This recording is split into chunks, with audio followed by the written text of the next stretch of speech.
Johnny Carson stopped mid-monologue. The microphone slipped from his hand. And then, without warning, the studio lights began to dim. One by one, the bright stage floods that had illuminated 30 years of laughter faded to darkness. The band fell silent. Doc Severinsen lowered his trumpet. Ed McMahon leaned forward in his chair, confused. The audience, hundreds of people who had come expecting jokes and celebrity interviews, sat frozen in their seats. This was The Tonight Show starring Johnny Carson. The most watched program in America. The show that never stopped. The show that defined late-night television.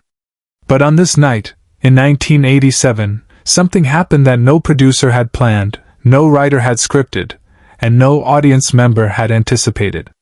Johnny Carson, the man who had mastered the art of control, who could deliver a punchline with surgical precision, who never let his emotions show, was about to break every rule he had ever followed. Because sitting in the audience, in the third row, was a woman holding a letter. A letter that Johnny had been avoiding for 6 months. A letter that would force him to confront the one thing he had spent his entire career running from, the truth about who he really was when the cameras stopped rolling. If you want to know what happened next, subscribe now. Because what Johnny Carson did in the next 17 minutes would change not just his life, but the way millions of Americans understood grief, loss, and the courage it takes to be human in front of the entire world. It started 3 hours before the show. Johnny Carson arrived at NBC Studios in Burbank at 3:47 p.m., exactly as he had done for 25 years. He parked in his reserved spot, walked through the back entrance, nodded to the security guard, and headed straight to his dressing room. His routine was sacred. No one interrupted it. Not producers, not guests, not even Ed McMahon. But that afternoon, his assistant was waiting at his door. She was holding a cream-colored envelope. Hand-delivered. No return address. Just 3 words written in careful script. For Johnny. Tonight. He took the envelope without opening it. Set it on his desk. Stared at it for a long time. He knew that handwriting. He had seen it before, years ago, on birthday cards and postcards and letters that used to arrive regularly until they stopped. Until she stopped. The woman who wrote it was named Margaret Chen. She had been a regular audience member in the early 1970s. Every Tuesday night she would sit in the same seat, third row center, and laugh at every joke. She never asked for autographs. Never tried to meet him backstage. She just came, watched, laughed, and left. Week after week. Year after year. Until 1979. When she stopped coming. And Johnny, in all the chaos of taping and travel and celebrity, never noticed she was gone. Carson stopped mid-monologue. The entire studio froze. The monologue that night was going well. Johnny delivered his opening jokes with the same effortless timing that had made him the king of late night. The audience laughed on cue. The band hit their marks. Everything was running like clockwork. But then, halfway through a bit about politicians, Johnny stopped. Not a pause for comedic effect. A full stop. He looked down at his desk. At the cream-colored envelope he had placed there, still unopened, just before the cameras started rolling. He had told himself he would read it after the show. That he would deal with it later. That he could compartmentalize, the way he always had. But standing there, under the lights, with 300 people watching and millions more at home, something broke inside him. He reached down, picked up the envelope, and held it up to the camera. "I need to read something," he said quietly. The audience, thinking it was part of the act, waited for the punchline. But there was no punchline. He tore open the envelope. Inside was a single sheet of paper, handwritten in that same careful script. And as Johnny read it, his hands began to tremble. Doc Severinsen saw it first. Then Ed. Then the producers in the booth, frantically trying to figure out if they should cut to commercial. But Johnny kept reading. And then, for the first time in 30 years of live television, Johnny Carson did something no one had ever seen him do. He looked directly into the camera, and his voice cracked. "Margaret Chen," he said slowly, "used to sit in this audience every Tuesday night. Third row, center seat. For almost a decade. And I never knew her name. The studio went completely silent. You could hear the hum of the stage lights. The rustle of papers from the production booth. The quiet breathing of 300 people who suddenly realized this was not part of the show. She wrote me letters. Johnny continued, his voice barely above a whisper. Not fan mail. Real letters. About her life. Her son who was sick. Her husband who had died. Her struggles to keep going.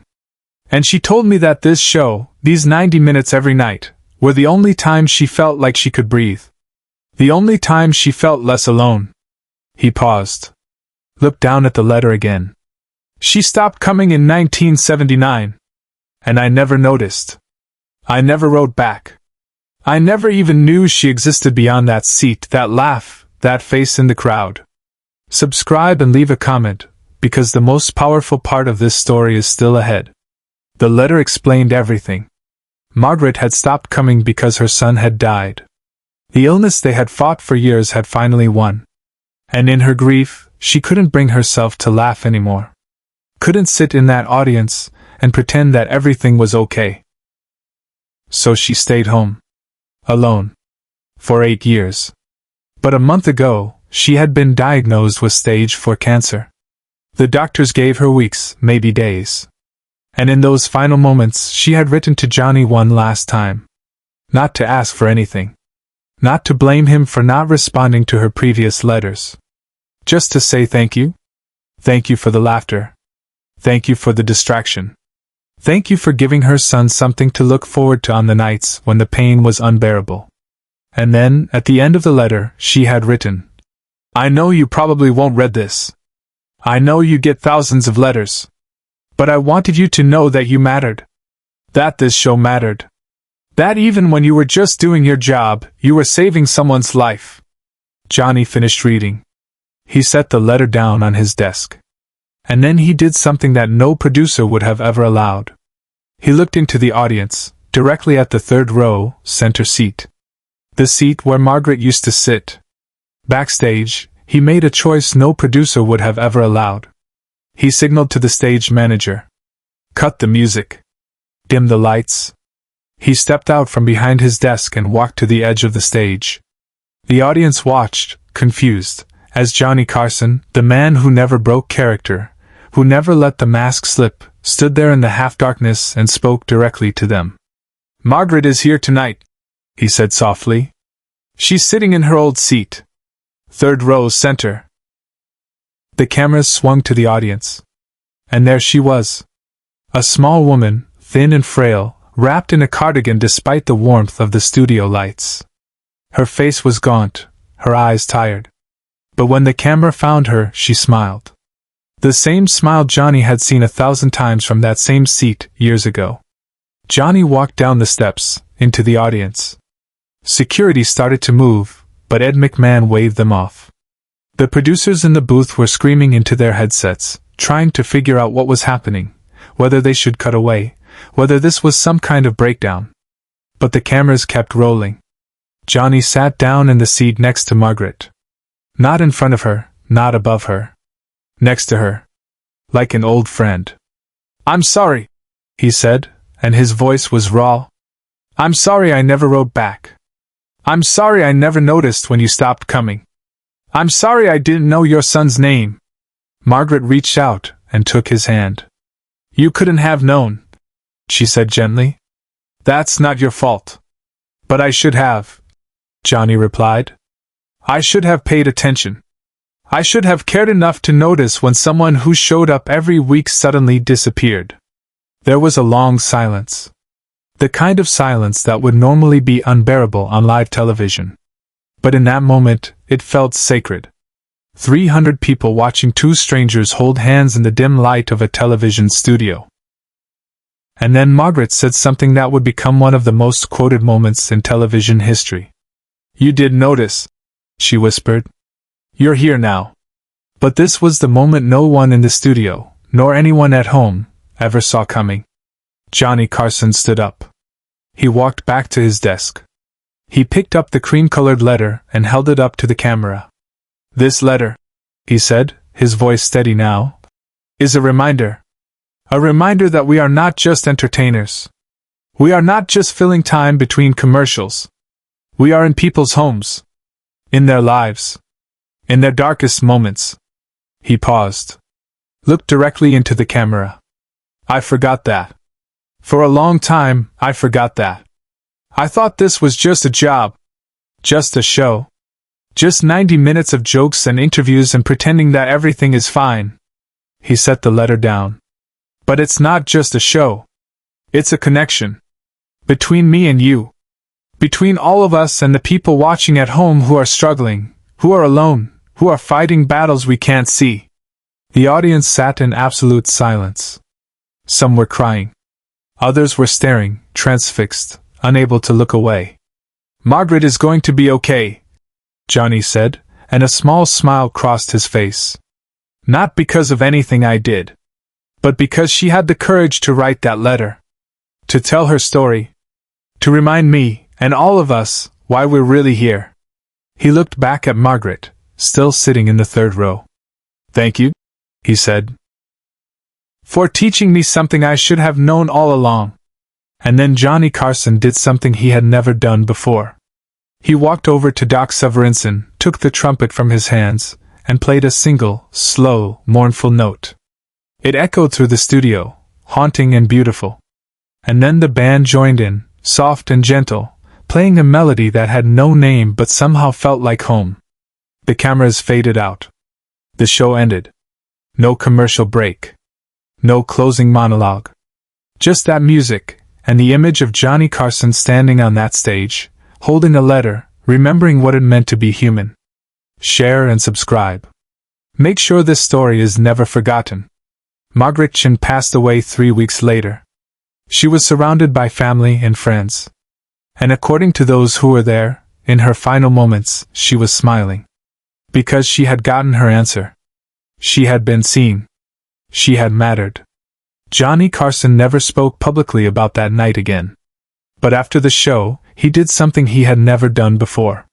He started reading his fan mail. Not just scanning it. Really reading it. Every letter. Every story. Every person who took the time to write. And according to his assistant, he responded to every single one. Not with form letters or autographed photos. With real responses. Handwritten notes. Acknowledgements that he had read their words and that they mattered. The cream-colored letter from Margaret Chen was framed and placed in Johnny's dressing room. It stayed there until his final show in 1992. And when he left The Tonight Show for the last time, he took it with him.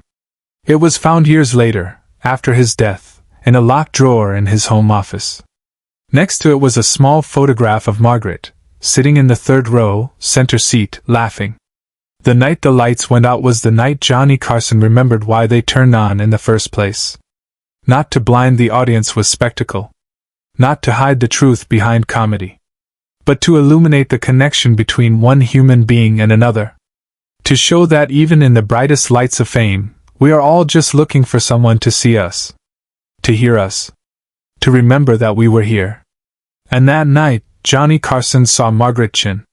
He heard her. And he made sure that millions of people would never forget she existed. The night the lights went out, Johnny Carson learned what television was really for. Not to entertain. But to connect.